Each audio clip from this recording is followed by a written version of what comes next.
I want to take everybody to West Palm Beach, Florida, where former President Donald Trump is casting his ballot as we speak. Let's go live there now. It was an honor. It was a great honor. We had 4 incredible rallies and left Michigan late at night. Many of you were with us. And I hear we're doing very well. I hear we're doing very well.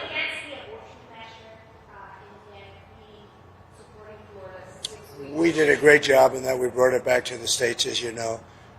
I believe in exceptions, as Ronald Reagan did. And we did a great job. We did something that they've wanted to do for 52 years. Yes, please. Mr. President, you talk about if you win, there are tens of millions of Harris supporters who will be upset. What would your plan be to reach out to those people, bring them in? What would your message be? Well, it'll be just that. We want to bring everybody in. We want to be very inclusive, and we will be very inclusive. We have a great country, but we have a country that's in trouble. It's in big trouble in many ways, and we have to straighten it out. We have crime is through the roof. We have people pouring through our borders that are not exactly perfect. They come out of prisons. 13,000 people convicted of murder. We don't need this in our country. We have enough difficulty. We don't need that. So I think people saw that, and it just seems that the conservatives are voting very powerfully. Just finish it up. No, I feel very confident. I have felt. You know, we went in with a very big lead today, and it looks like Republicans have shown up in force. So we'll see how it turns out. But it seems that they have really shown up in force. I just got a call from Dan Patrick in Texas. He said they've never seen anything like it. It's been very good. Looking back, is there anything you would do differently about your campaign? Do you regret about hiring this campaign? Look, regrets. You always have regrets. I can't think of any, to be honest, to use her expression. I can't think of any. I ran a great campaign. I think it was maybe the best of the 3. We did great in the first one. We did much better in the second one, but something happened. And this was the best. I would say this was the best campaign we ran. President Trump, do you accept the possibility that you and Vice President Harris both might not get to 270 electoral votes by the end of tonight? It should never happen. A thing like that should never happen. This election should be over. They spend all this money on machines. And frankly, if they'd use paper ballots, it would be over by 10 o'clock.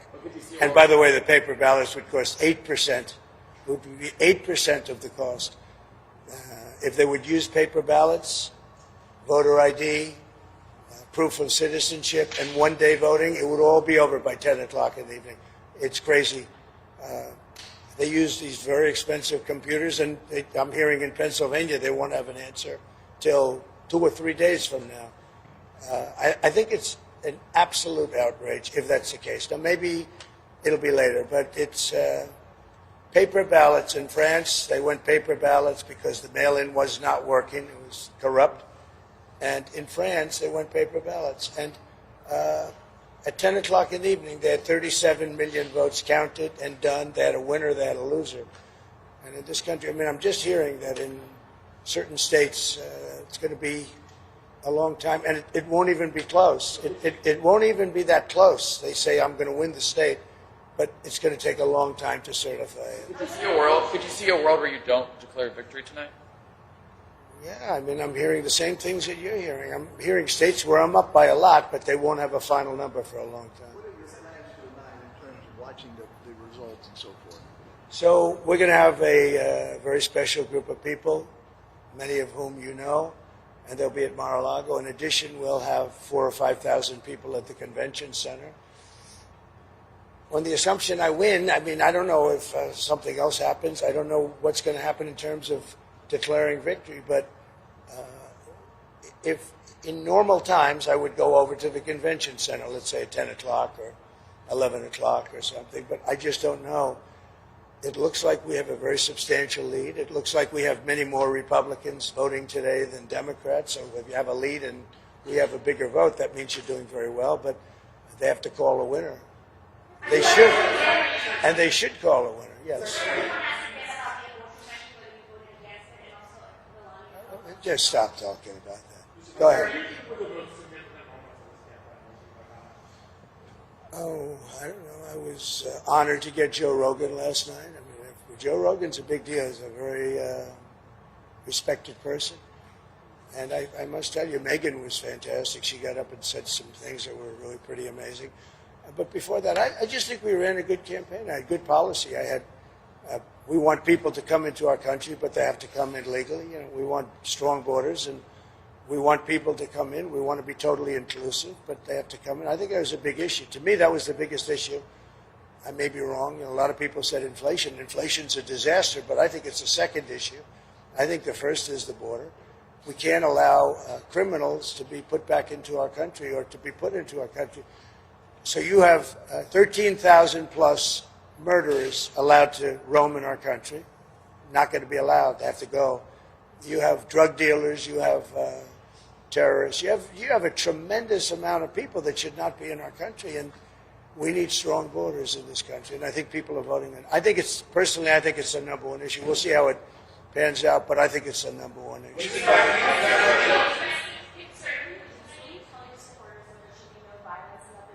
I don't have to tell them that. I don't have to tell them that there'll be no violence. Of course there'll be no violence. My supporters are not violent people. I don't have to tell them that. And I certainly don't want any violence, but I certainly don't have to tell. These are great people. These are people that believe in no violence. Unlike your question, you believe in violence. Go ahead.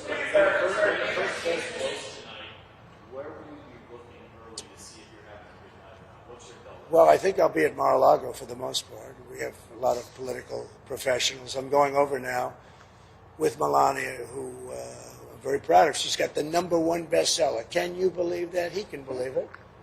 But so we're very proud of the job she's done with that. Her book is #1.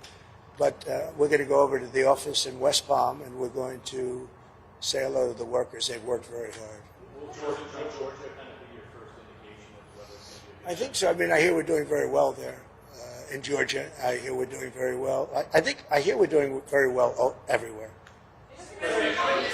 Now, I may regret that statement, but I'm hearing that we're doing very well. Would you go louder?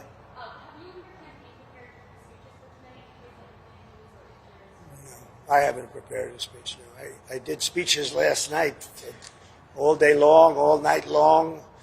At 2:00 in the morning, we left, and we did a lot of speeches. You can probably tell. No, I don't have to do that. You know, I'm not a Democrat. I'm able to make a speech on pretty quick notice. If I win, I know what I'm going to say, and I don't even want to think about the losing part. I would like to tell all of the people that are online to stay online. We have tremendous Republican lines, and I've been asked actually to say it. It takes a while. I'd like to just make the statement that I'd like the Republicans to stay online. Democrats, if they'd like, they can leave. But I'd like the Republicans to stay online.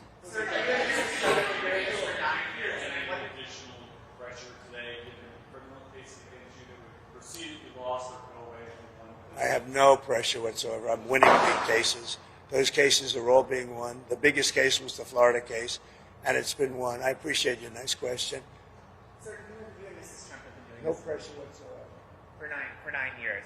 Regardless of what happens tonight, is this your last campaign? Are you done after this? Yeah, I would think so. I would think so. How do you feel about it? Sad and very fulfilled. I think we're going to have a very big victory today. Mrs. Trump, how are you feeling? Very good, thank you. Thank you. If you win, sir, if you win, do you have a plan in place to start naming staff and cabinet officers? We have already a transition team, but I don't like talking about that until I find out how we do. I mean, So, how does this sort of prevent from Iran and sort of assassination attempts sort of shape your thinking on stuff, right?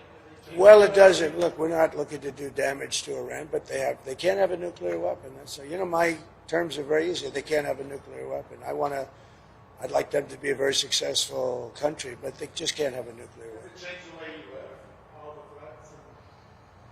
Well, I think Secret Service has been a little bit tougher, to put it mildly. I see more machine guns than I've ever seen in my life.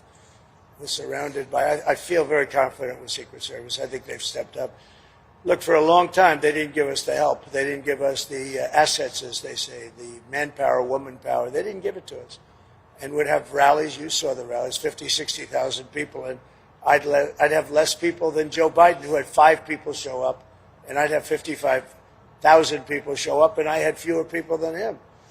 So they should have done a much better job. And frankly, the president should make a very strong statement to the outside world. Because How are you feeling about your team heading to the last day? I think my team is incredible. Look, they say it's the best run campaign they've seen. Some people said it's the best run campaign they've ever seen. But in order to make that stick, you have to win. How do you feel compared to your past campaigns? Are you more confident now than you were about your team than you were in the last 2 races? My team, I'm very confident in. Many of them are the same players. As you know, Susie, a lot of the people are the same players. They've been very good.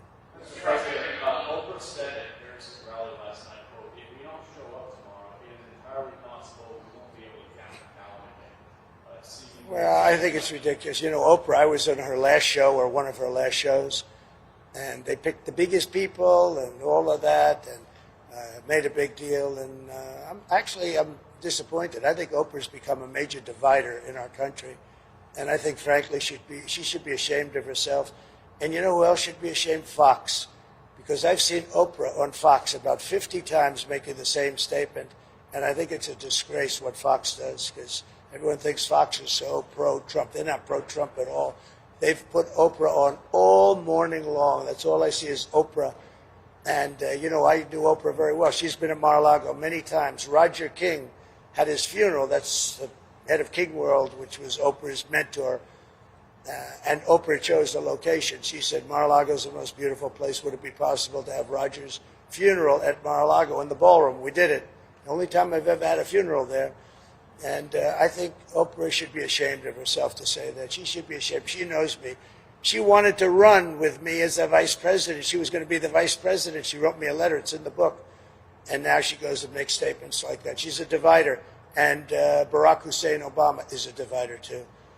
There are people who are concerned that you didn't concede the election in 2020 when you lost. They're concerned that if you lost this election, you wouldn't concede again. What do you say to those people? I think they're crazy. If I lose an election, if it's a fair election, I'd be the first one to acknowledge it. And I think so far, I think it's been fair. I think there's been a lot of court cases. Both sides are lawyered up. Thousands of lawyers are involved. Thousands, can you imagine? And part of that is because we have too complicated a process. If we had a piece of paper, watermarked, you know that paper is more sophisticated now than computers. It's watermarked paper. It's unbelievable what happens with it. There's nothing you can do to cheat. And it costs you practically nothing to run. Think of it.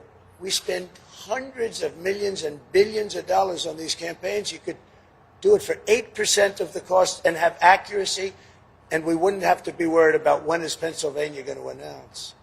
It's really a shame. Last question.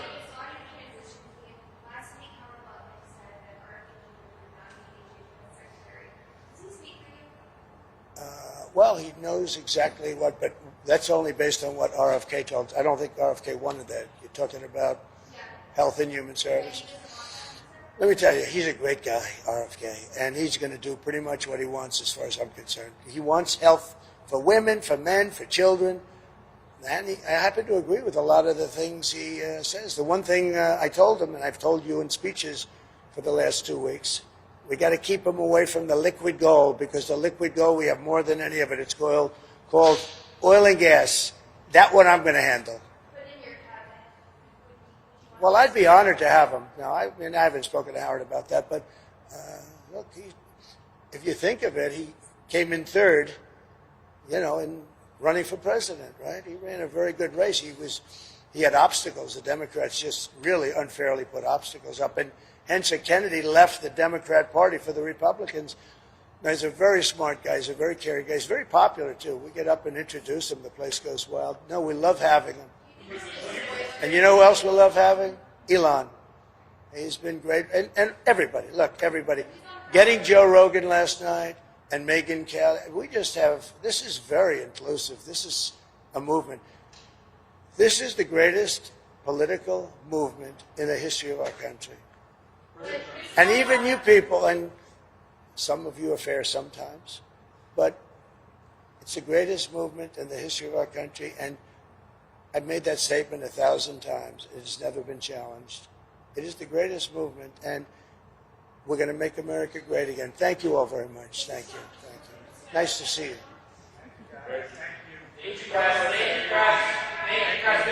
And you are looking at live pictures of the former president casting his ballot at Palm Beach, Florida. Earlier today, he cast his ballot, and then just there, he wrapped up a press conference with reporters at that polling place in Palm Beach, Florida. Next, he heads to Marago, where he's going to watch the results come in from there. It's worth noting that the former president, said that paper ballots are more reliable than other voting methods. CBS News has confirmed that that is actually not true, that paper ballots are just as valid as any other method of voting.